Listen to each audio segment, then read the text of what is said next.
Hello दोस्तों, आप सभी का स्वागत है मेरे चैनल फिरोज सर हिंदी पर। अभी हम व्याकरण की सीरीज़ पढ़ा रहे हैं और इस सीरीज़ में आज का जो टॉपिक है वो है समास। आज की वीडियो में आपको बहुत ही शॉर्ट ट्रिक के साथ समास बताने का प्रयास किया गया है, तो इसे अंत तक देखें। लास्ट में मैंने कुछ MCQ क्वेश्चंस भी रखे हैं, तो उसे भी अटेम्प्ट करें। सबसे पहले समास की अवधारणा।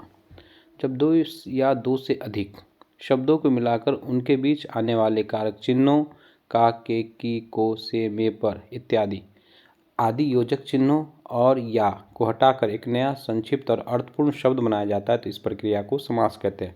मतलब यह है कि दो शब्द मिलते हैं और आपस की जो विभक्ति है उनकी वो हट जाए। आगे है समास से जुड़े महत्वपूर्ण शब्द। पहला है समस्त पद। तो समास की प्रक्रिया से बना नया शब्द, जैसे राजपुत्र, नीलकमल, नवग्रह। समास विग्रह क्या होता है कि समस्त पद को मूल शब्दों में विस्तार से लिखना। जैसे मान लीजिए राजपुत्र, दो शब्द थे, दोनों मिल गए तो समस्त पद हो गया, दोनों को अलग अलग कर दिए। जैसे राजपुत्र का तो राजा का पुत्र हो गया, तो ये विग्रह हो गया। इसमें दो पद और आते हैं, पूर्व पद और उत्तर पद। पूर्व पद क्या होता है? समास का पहला शब्द पूर्व पद कहलाता है, उत्तर पद समास का दूसरा शब्द। शब्द और पद में अंतर समझिए। वर्णों का स्वतंत्र व सार्थक समूह शब्द कहलाता है। इसका कोई व्याकरणिक संबंध नहीं होता। उदाहरण लड़का, पानी।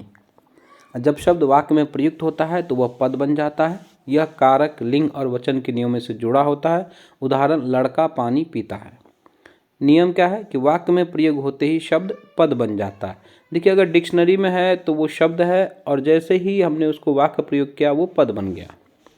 समास के भेद देखिए, ये आपके एग्जाम में अगर आता है समास के कितने भेद हैं, तो ये 6 भेद माने गए हैं। अव्ययीभाव, तत्पुरुष, द्विगु, द्वंद्व, कर्मधारय, बहुब्रीहि। देखिए, चूंकि MCQ क्वेश्चन नहीं आ रहा है अब व्याकरण से, तो आपको ये सारे शब्द लिखना आना बहुत ज़रूरी है। अमूमन क्या होता है कि बच्चे एग्ज़ाम में गलत लिखते हैं और उसकी वजह से उसके मार्क्स कटते हैं, तो ध्यान दीजिएगा कि इसको सही सही लिखें। पहला है अव्ययीभाव समास। जिस समास में पहला पद अव्यय होता है और वही प्रधान होता है उसे अव्ययीभाव समास कहते हैं। अब अव्यय क्या है? जो शब्द लिंग, वचन या काल बदलने पर भी नहीं बदलते। पहचान क्या है? पहला पद अव्यय होगा, शब्द के आरंभ में प्रायः उपसर्ग होगा, पूरा शब्द अव्यय की तरह प्रयुक्त होता है। तो अव्यय क्या होता है? जो पार्ट्स ऑफ स्पीच के लास्ट के जो 4 आते हैं वो अव्यय होते हैं, और जैसे उपसर्ग प्रत्यय हो गया तो उसका कोई अर्थ नहीं, तो वो अव्यय है। उदाहरण देखिए, यथाशक्ति, शक्ति के अनुसार, प्रतिदिन, हर दिन, आजीवन, जीवन भर, भरपेट, पेट भरकर, और रातों रात, इसका विग्रह होगा रात ही रात में। इसका शॉर्ट ट्रिक क्या है कि पहला पद अगर अव्यय हुआ तो वह अव्ययीभाव समास होगा। नेक्स्ट है तत्पुरुष समास। जिस समास में उत्तर पद यानी दूसरा पद प्रधान होता है और विग्रह करने पर कारक चिन्ह दिखाई देते हैं, उसे तत्पुरुष समास कहते हैं। देखिए, सबसे अधिक यही पूछा जाता है एग्जाम में। कारक चिन्ह जो है, जो विभक्ति चिन्ह है, जैसे का, के, की, को, से, द्वारा, के लिए, से, अलग, में, पर, ये सब जो है आपको विग्रह करने पे दो शब्दों के बीच में दिखाई देता है। तत्पुरुष समास के भी 6 भेद माने गए। देखिए, कारक चिन्ह के जो 8 भेद थे, पहला और अंतिम छोड़ दीजिए, तो बीच के जो 6 हैं, कर्म, करण, संप्रदान, संबंध, अपादान और अधिकरण, इनके जो चिन्ह है विग्रह करने पे जब हम बीच में देखते हैं कि इनमें से कोई भी चिन्ह आ गया, मान लीजिए के, से, द्वारा, में, पर, कुछ भी आ गया, तो कारक चिन्ह आता है, तो आपको क्या लगाना है? तत्पुरुष समास लगाना है। अब इसमें आप ये कह सकते हैं सर मुझे नाम याद नहीं रह सकता, तो अगर आपको कारक चिन्ह भी दिखाई दे तो आप आराम से तत्पुरुष समास लगाइए। नेक्स्ट है द्विगु समास।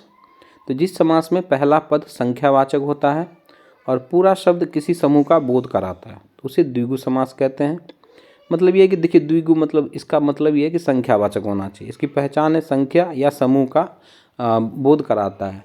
तो अगर पहला पद संख्यावाचक है तो द्विगु समास है। इसके उदाहरण देखिए, जैसे नवग्रह, तो इसका विग्रह देखिए, 9 ग्रहों का समूह। त्रिलोक, 3 लोकों का समूह। सप्तऋषि, 7 ऋषियों का समूह। शताब्दी, 100 वर्षों का समूह। तो इसको जो विग्रह करेंगे तो संख्यावाचक पहला पद होगा। नेक्स्ट लेते हैं द्वंद्व समास। जिस समास में दोनों पद समान रूप से प्रधान होते हैं उसे द्वंद्व समास कहते हैं।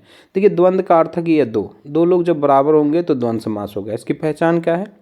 विग्रह में और या लगाएंगे, प्रायः योजक चिन्ह का प्रयोग होगा।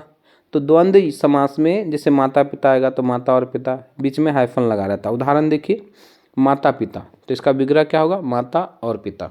सुख दुख, सुख और दुख। छोटा बड़ा, इसका विग्रह क्या होगा? छोटा और बड़ा। तो इसका शॉर्ट ट्रिक क्या है? और या लग जाए तो द्वंद्व समास होता है। नेक्स्ट समास है कर्मधारय समास, जहाँ विशेषण विशेष से या उपमान उपमेय का संबंध हो, वहाँ कर्मधारय समास होता है। इसका शॉर्ट ट्रिक है कि देखिए, जब विग्रह करेंगे कैसा है ये प्रश्न करेंगे, और अगर उसका उत्तर मिल जाए तो आप समझिए कि ये कर्मधारय समास है। अब इसको समझिए, विशेषण विशेष और उपमान उपमेय। विशेषण विशेष, जैसे नील कमल, तो नील कमल क्या होगा? जो कमल नीला है। कमल क्या है? विशेष है। नीला क्या है? विशेषण है। उसी तरह महापुरुष, जो पुरुष महान है। उपमान उपमेय में देखिए, चंद्रमुख, चंद्रमा के समान मुख। सिंह पुरुष, सिंह के समान पुरुष। तो सिंह क्या हो गया? उपमान, पुरुष हो गए उपमेय। तो बहुब्रीहि समास देखिए नेक्स्ट, जिस समास में कोई भी पद प्रधान नहीं होता और पूरा शब्द किसी तीसरे शब्द या वस्तु की ओर संकेत करता है, उसे बहुब्रीहि समास कहते हैं। पहचान क्या है? अर्थ शब्दों से बाहर निकलता है। अक्सर देवी देवताओं या व्यक्तियों के, महान व्यक्तियों के नाम होते हैं।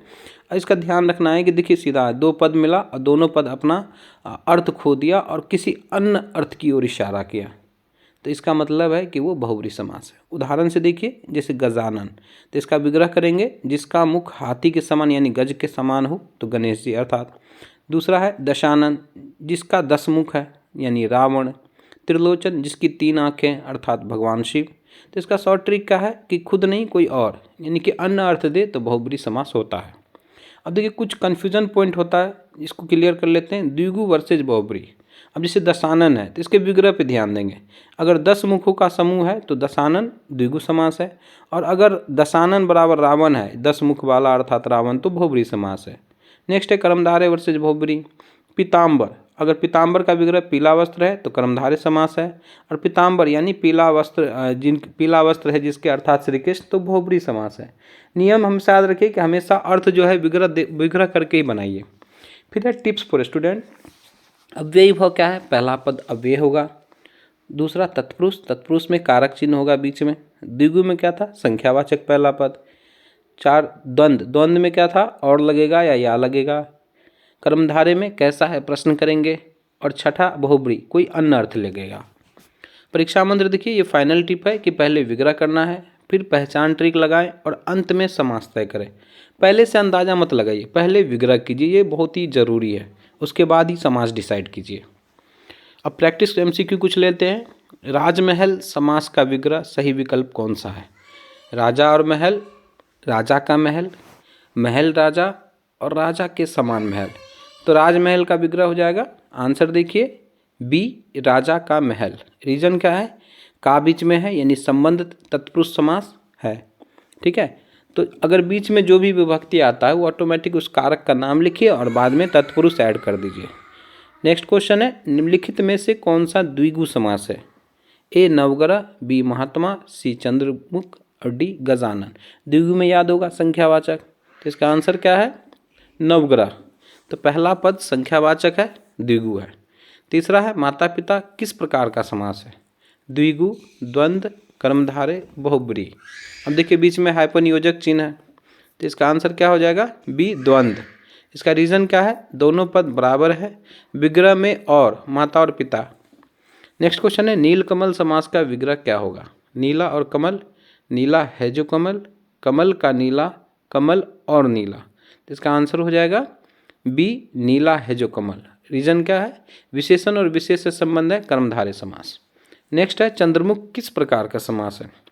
अव्ययीभाव, द्वंद्व, कर्मधारय, बहुब्रीहि। तो चंद्रमुख किसके समान है? तो आप देखिए आंसर हो जाएगा सी, कर्मधारय। क्यों? उपमान उपमेय याद है, चंद्रमा के समान मुख, ये मैंने अलंकार में भी आपको बताया था। नेक्स्ट क्वेश्चन है, गजानन का विग्रह सही विकल्प कौन सा है? गज जोड़ आनन, हाथी के समान मुख वाला।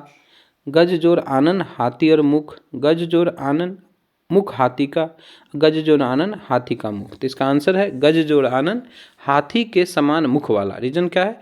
किसी तीसरे व्यक्ति यानी गणेश जी की ओर इशारा कर रहे हैं, तो ये बहुब्रीहि समास है। इसके बाद नेक्स्ट क्वेश्चन है, निम्नलिखित में से कौन सा शब्द अव्ययीभाव समास है? नीलकमल, प्रतिदिन, राजपुत्र, चंद्रमुख। देखिए इसको जो है आप कमेंट कीजिए इसका आंसर। टिप्स में बता देता हूँ कि पहला पद अव्यय है इसमें, ठीक है। तो ये क्लास जो है आज की, अगर आपको लगता है कि कुछ काम की बात बताइए मैंने, तो इसको लाइक कर दीजिए और दोस्तों के साथ शेयर कीजिए और सब्सक्राइब कीजिए फिरोज सर हिंदी चैनल को। देखिए आपका सपोर्ट ही हमारा मोटिवेशन है, तो इसको पढ़ते रहिए। जय हिंद, धन्यवाद।